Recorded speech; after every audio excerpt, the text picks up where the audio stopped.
தொழிலாளர் தோழர்களே, அனைவருக்கும் நான் பர்மனன்ட் கோஆர்டினேஷன் கமிட்டியின் சார்பாக காலை வணக்கத்தை உரித்தாக்கிக் கொண்டு அனைவரும் இந்த கேட் மீட்டிங்க்கு வருக என்று வரவேற்கிறேன். இந்த கேட் மீட்டிங்கானது ஒரு மேனேஜ்மெண்ட்டுக்கு ஒரு கண்டனம் தெரிவிக்கிற வகையிலும் மேனேஜ்மெண்ட்டை எதிர்ப்பு தெரிவிக்கிற விதத்தில் தான் இப்போ இந்த கேட் மீட்டிங் கூட்டிருக்குது. நேற்று தினம் 9வது நெகோசியேஷனில் மேனேஜ்மெண்ட்டுக்கும் யூனியனுக்கும் பேச்சுவார்த்தையில் என்னென்ன நடந்துச்சுன்றதை உங்கள் மத்தியில் சொல்கிறதுக்கான கேட் மீட்டிங் தான் இது. மேனேஜ்மெண்ட் நேற்று பண்ணது லேபர் அன்ஃபேர், அன்டெமோக்ராட்டிக். பேச்சுவார்த்தை நடந்துருக்கும் போதே மேனேஜ்மெண்ட் சார்பிலேருந்து வாக் அவுட் பண்ணாங்க. அதை ரொம்ப ஸ்ட்ராங்காக தொழிலாளிகளின் சார்பாக கண்டிக்கிறதுக்கும் அதை விரோதிக்கிறதுக்காக தான் இந்த கேட் மீட்டிங்கு. நேற்று என்ன அங்கே உள்ளே நடந்துச்சோ அதை இப்போது இந்த நான் பர்மனன்ட் கோஆர்டினேஷன் கமிட்டியுடைய கன்வீனர் தோழர் ஜி சிவகுமார் அவர்கள் உங்கள் மத்தியில் இப்போது எடுத்துள்ளார். அன்பார்ந்த தோழமை தொழிலாளர் தோழர்களே, உங்கள் யாவருக்கும் இந்த காலை வேளையிலே நான் பர்மனன்ட் கோஆர்டினேஷன் கமிட்டியினுடைய காலை வணக்கத்தை உரிதாக்கி சொல்லுகின்றோம். தோழர்களே, நம்மளுடைய வேஜ் ரிவிஷனை பற்றி தொடர்ந்து 9வது மீட்டிங் இன்றைக்கி நடந்துன்னு இருக்குது. நேற்றைய தினம் நடந்த மீட்டிங்கை பற்றி உங்களுக்கு தெளிவுபடுத்தணுன்றதுக்காக தான் இன்றைக்கி கேட்கிட்டோம். தம்பி திவாகர் HFU பிரசிடென்ட் சொன்ன மாதிரி ஒரு நெகோசியேஷன் நடந்துன்னு இருக்குது. மதிப்புமிக்க மேனேஜ்மெண்ட் HR டிபார்ட்மெண்ட் வருகைக்காக வெயிட் பண்ணுகிறோம். யூனியனு வருகை தந்து பேச்சுவார்த்தை ஸ்டார்ட் ஆகி பேச்சுவார்த்தையில் சில சலசலப்புகள் ஏற்படுது. சலசலப்புன்னு சொன்னால், இன்றைய தினம் விலைவாசி எங்களால் வாழ முடியாத ஒரு நிலைமை. என் தொழிலாளி வெறும் கையில் ரிட்டையர்ட் ஆகி போயின்னு இருக்கிற சர்வீஸ் கிராச்சுவிட்டி மேலே எங்களுக்கு இஷ்யூஸு.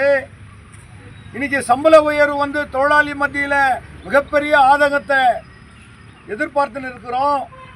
இந்த விலைவாசியில் எங்களால் வாழ முடியாது. எங்களுடைய அக்ரிமெண்ட் முடிஞ்சு ஓராண்டு நிறைவு பெற்று 3 மாதம் 4 மாதம் தொடர்ந்து போயின்னு இருக்குது. இவ்வளோ ஸ்லோவாக வேஜ் ரிவிஷன் பண்ணால் என் தொழிலாளியை நாங்கள் காப்பாற்ற முடியாதுன்னு கொஞ்சம் ஸ்ட்ராங்காக பேச வேண்டிய நிலைமை நேற்று ஏற்பட்டுச்சு. அப்போ பேச்சுவார்த்தையில் சொல்கிறாங்க, HRD டிபார்ட்மெண்ட்டு 35 rupees இருந்தக்கூடிய அன்ஸ்கில்டு தொழிலாளிகளுக்கு 50 to 55 வரலும் நான் உயர்த்தி கொடுக்குறேன்ட்டு நேற்று பேசுகிறாங்க. அதே மாதிரி செமிஸ்கில் 60 rupees கொடுக்குறோம், ஸ்கில்டுக்கு 70 to 75 rupees கொடுக்குறோன்ட்டுன்னு நெகோஷியேட் பண்ணுறாங்க. நம்ம கேட்குறோம், இந்த 5 ரூபாய் 10 ரூபாய்லாம் மீண்டும் பேசுறதாந்தாக்கா அந்த வேஜ் ரிவிஷன் மீட்டிங் இல்லை. எங்களுக்கு ஒரு லம்பமான ஒரு அமௌண்ட் கொடுக்கணும்.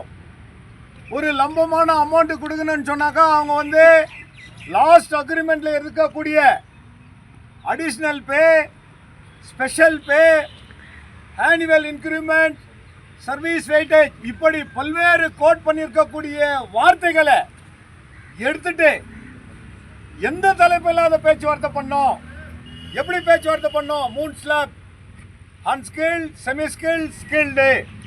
இதில் ஒரு 50 ரூபாய், 60 ரூபாய், 70 ரூபாய் இப்படி பேசுகிறாங்க தோழர்களே. அதை நாங்கள் பில்குல் ஒத்துக்க முடியாது. எங்களுக்கு லாஸ்ட் அக்ரிமெண்ட்டில் அடிஷ்னல் பேமெண்ட் 50 ரூபாய் கொடுத்துருக்குற, ஸ்பெஷல் பேமெண்ட் 47 ரூபாய் கொடுத்துருக்குற, இன்க்ரிமெண்ட் கொடுத்துருக்குற, இப்படி இந்த சர்வீஸ் வெயிட்டேஜ், இப்படி இந்த 4 ட்ராக்கில் எவ்வளோ கொடுக்குற, நீ எவ்வளோ கொடுக்குறன்றத சொல்லுன்றது வாதம் ஏற்படுச்சு. அந்த வாதத்தில் அவங்க சொல்கிறாங்க, நீங்கள் டிரான்ஸ்போர்ட் டிபார்ட்மெண்ட்டை விட்டு கொடுக்க முடியுமா, பஸ் வசதி விட்டு கொடுக்க முடியுமா, கேன்டீன் ஃபெசிலிட்டிஸ் விட்டு கொடுக்க முடியுமா, நீங்கள் கேட்குற சம்பளம் கொடுக்குற. HCL சம்பளம் ஒரு நாளைக்கு 40 ரூபாய் தான் ஏறிக்குதுன்னு அதை ஷூட் பண்ணி காட்டுறாங்க. தோழர்களே, HCL இருக்கக்கூடிய ப்ரொடக்ஷன் வேறு, அங்கே இருக்கக்கூடிய மெட்டீரியல் வேறு. அது அலுமினியத்தில் தயாரிக்கக்கூடிய கம்பெனி. இது மிகப்பெரிய ஹெவி இண்டஸ்ட்ரி பெம்மல். இதில் மேன் பவரில் நிறைய பொருட்களை தூக்கி என் தொழிலாளி உழைக்கக்கூடிய நிலைமை இருக்குது. இன்னைக்கு 20, 30, 40, 42 வருஷமாக என் தொழிலாளி வேலை செய்து வெறும் கையில் போய் இருக்கக்கூடிய அவல நிலைமை இருக்குது.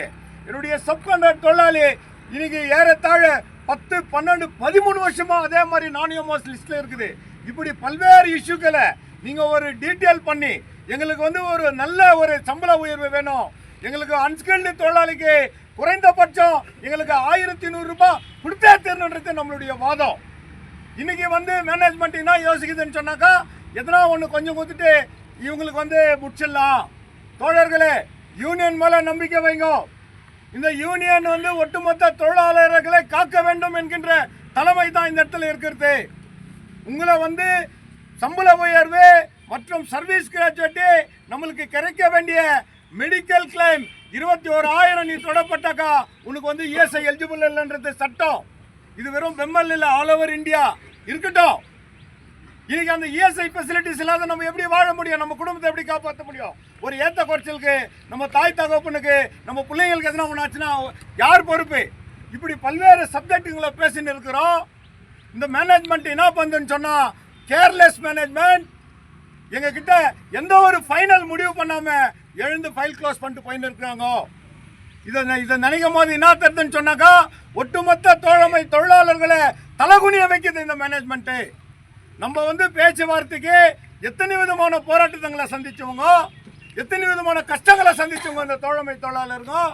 ஆகையினால தோழர்களே, உங்களுடைய ஆலோசனை இல்லாத, உங்களுடைய ஒப்புதல் இல்லாம இந்த கையொப்பம் நடக்காது.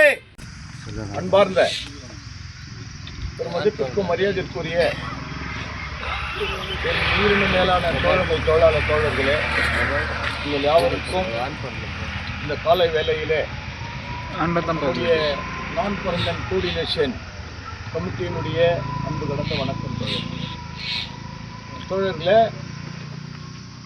இன்னைக்கு காலையில் ஏன் உங்களை வந்து ஒரு கேட் கூட்டமாக அங்கே நடத்துகிறோன்னு சொன்னால், நேற்றைய தினம் நம்முடைய வேஜ் மீட்டிங் வந்து ஹெச்ஆர் டிபார்ட்மெண்ட்டுக்கிட்ட பேச்சுவார்த்தை நடத்தப்பட்டது. நம்ம பேச்சுவார்த்தை வந்து ரொம்ப தொடர்ந்து உங்களுக்கு சொல்கிறத விட சுருக்கமாக சொல்கிறேன். நம்மளுடைய டிமாண்ட் என்ன நம்ம கேட்டோன்னு சொன்னால், அக்ரிமெண்ட் வந்து 17 ஏப்ரலில் வந்து எங்களுக்கு வந்து புது அக்ரிமெண்ட் ஆகணும். எங்களுடைய இந்த விலைவாசியில் எங்களுக்கு வந்து வாழ முடியாத ஒரு கஷ்டம். இந்த சம்பளம் எங்களுக்கு பத்தலை. 42 ஆண்டுகள் நாங்கள் வேலை செய்துட்டு வெறும் கையில் போயின்னு இருக்கோம். எங்களுக்கு சர்வீஸ் கிராஜுவேட்டு கொடுக்கணும். எங்களுக்கு பல்வேறு சலுகைகள், வெல்ஃபேரோ இல்லை இருக்கக்கூடிய நம்மளுடைய பழைய ரெக்கார்ட்ஸ் என்ன இருக்குது அதெல்லாம் அப்படியே இருக்கணும். நம்ம வந்து முறையோட மேனேஜ்மெண்ட்கிட்ட பேச்சுவார்த்தை நடத்தணும். மேனேஜ்மெண்ட்டும் உங்களுக்கு வந்து செய்ய வேண்டியதை நாங்கள் செஞ்சு கொடுக்குறோன்னு சொல்லிட்டு ஒரு மீட்டிங்லேயும் சும்மா கொஞ்சம் ஒரு 5 ரூபாய், ஒரு 10 ரூபாய், ஏன் எதுக்கு இவங்க நம்மளுக்கு வழி நடத்துகிறாங்கன்றதே எங்களுக்கு இன்னும் புரியல. ஏன் புரியலன்னு சொன்னால், நம்ம ஒன்றையும் பெம்மலில் நேற்று இன்னைக்கு வேலைக்கு வந்துட்டு கேட்கல. இந்த பெம்மலுக்கு ஒன்றையும் நம்ம சம்மந்தம் இல்லாத போயிடல. இந்த பெம்மலுக்காக தன்னுடைய வாழ்க்கையை, தன்னுடைய ரத்தத்தை, தன்னுடைய வாலிப பருவத்தை எழுந்திருக்கிறோம். இரவென்று பகலென்று பாராமல், மழை என்று குளிர் என்று பாராமல், நேரத்தை பொருட்படுத்தாம நம்மளுடைய உழைப்பை இந்த கம்பெனியுடைய உயர்வுக்காக, இந்த கம்பெனியுடைய நலனுக்காக, இந்த பெம்மலுடைய உற்பத்திக்காக நம்முடைய வாழ்க்கையை நம்ம அழிச்சுன்னு இருக்கிறோம். இது வந்து ஊரறிஞ்ச உண்மை. ஒட்டுமொத்த தொழிலாளர்களுக்கு நம்மளுக்கு தெரியும். நேற்றைய தினம் கூட நம்மளுடைய நெகோசியேஷனில் பேச்சுவார்த்தை நடக்கும்போது ஹெச்ஆர் டிபார்ட்மெண்ட் சீஃப் வீணா சிங் மேடம் இருக்கட்டும், இகேடபிள்யூ இருக்கட்டும், இகேடபிள்யூ 1 இருக்கட்டும், இப்படி ஹெச்ஆர் டிபார்ட்மெண்ட்லேருந்து வந்து ஒரு 5 அதிகாரிகள் நம்ம மத்தியில் உட்காந்து பேச்சுவார்த்தை பண்ணுறாங்க. பேச்சுவார்த்தையில் சொல்கிறாங்க, எங்களுக்கு கார்ப்பரேட் டைரக்ஷன் படி உங்களுக்கு இன்றைய தினம் பேமெண்ட் ஹைக் 35லேருந்து ஒரு 15 rupees இன்க்ரீஸ் ஆகி 50 rupees கொடுக்க முடியும். நம்ம கேட்குறோம், நாங்கள் வாங்கக்கூடிய சம்பளம் வந்து இவ்வளவு, ஒரு 650 ரூபாய் என்னுடைய தொழிலாளியினுடைய சம்பளம்னு சொன்னால், எங்களுக்கு இன்னும் ஒரு 400 ரூபாய் இன்க்ரீஸ் பண்ணி எங்களுக்கு ஒரு 1100 ரூபாய் சம்பளம் கொடுன்னு கேட்குறோம். என்ன தப்பு? அது ஏன் எப்படி கேட்குறீங்கன்னா, இந்த பெம்மலுடைய உற்பத்தியாலையும், இந்த பெம்மலினுடைய லாபத்தாலையும், இந்த பெம்மலுக்காக நாங்கள் உழைப்பாலையும் இன்னைக்கு பெம்மல் இருக்கக்கூடிய எத்தனையோ விதமான டிவிடெண்ட்ஸ், இந்த பெம்மலுடைய சில புதிய ஹேங்கர்கள் ஓப்பன் பண்ணுறது, சில காம்ப்ளெக்ஸ் ஓப்பன் பண்ணுறது நீ பண்ணு, வேணான்னு சொல்ல. எங்களை கொஞ்சம் வாழ வையே, கருணையோடு எங்களை வாழ வையே, தர்மத்தோடு எங்களை வாழ வையே. நாங்கள் கேட்கறது தப்பு இல்லை தோழர்களே. ஆகையினால நேற்றைய தினம் மேனேஜ்மெண்ட் கிட்ட நாங்கள் இதை பற்றி பேசின்னு இருக்கிறோம்.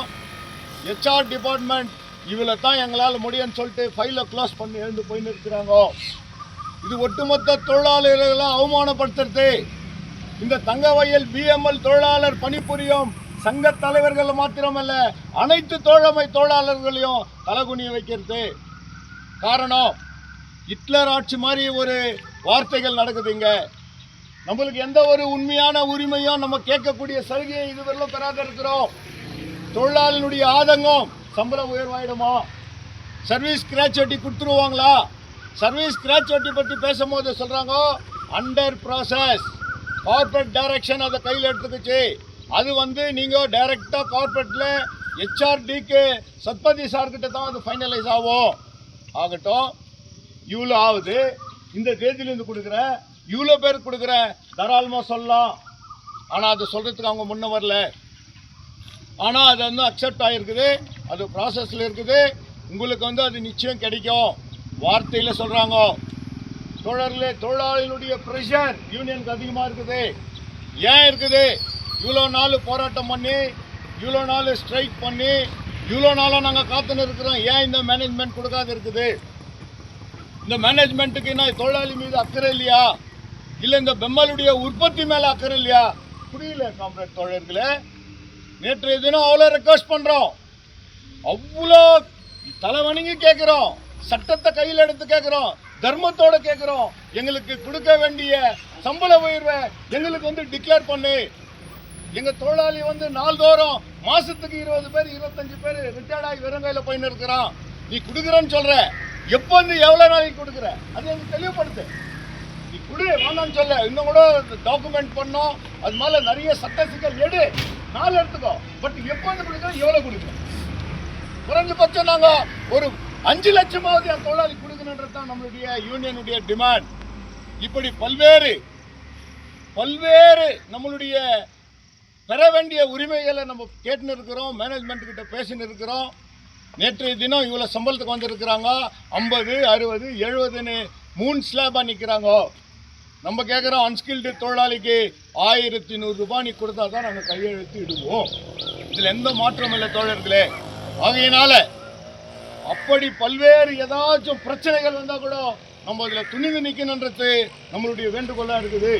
அதனால் தோழர்களாகிய நீங்கள் உங்களுடைய ஆலோசனையை கேட்டு நீங்கள் கொடுக்க வேண்டிய ஆதரவு மாத்திரமல்ல, உங்களுடைய ஆலோசனையை சொல்லணும். தலைவரை இப்படி பண்ணால் இது நியாயம், இதுதான் இதுக்கு நியாயம்னு சொன்னால் அது எத்தனை விதமான போராட்டம் வந்தாலும் நம்ம சந்திக்க தயாராக இருக்குங்க தோழர்களே.